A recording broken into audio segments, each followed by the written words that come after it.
सभापति जी, आज जो लोकसभा में बिल आया है उसके लिए मैं माननीय कानून मंत्री जी को हृदय से बधाई देती हूँ। आज़ादी के 55 वर्षों के बाद ये ऐसे कानून मंत्री हैं जिन्हें महिलाओं की नारकीय स्थिति का ध्यान आया है और इन्होंने सदन में इस बिल को लाने का काम किया है, जिसके लिए वे बधाई के पात्र हैं।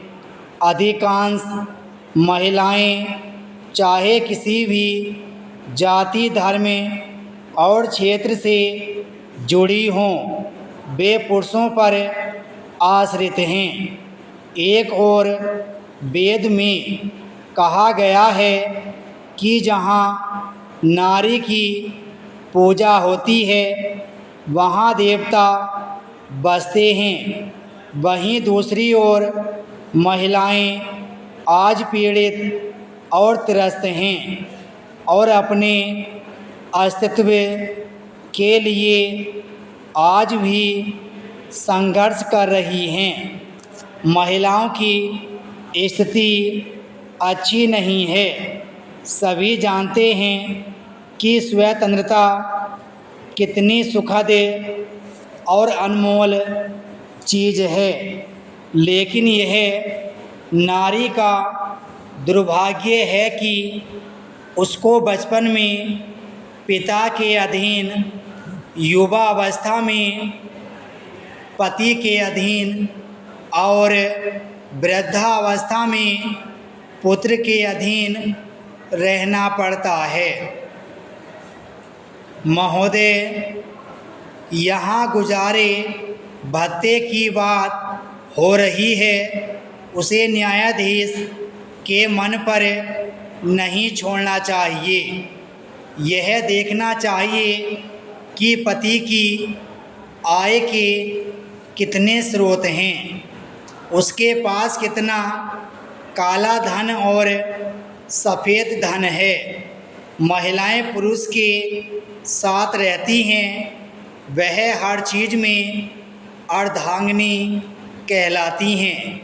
यह न्यायाधीश तय न करे कि उसे इतना गुजारा भत्ता दिया जाएगा। उसे गुजारे भत्ते के रूप में कम से कम 40% मिलना चाहिए।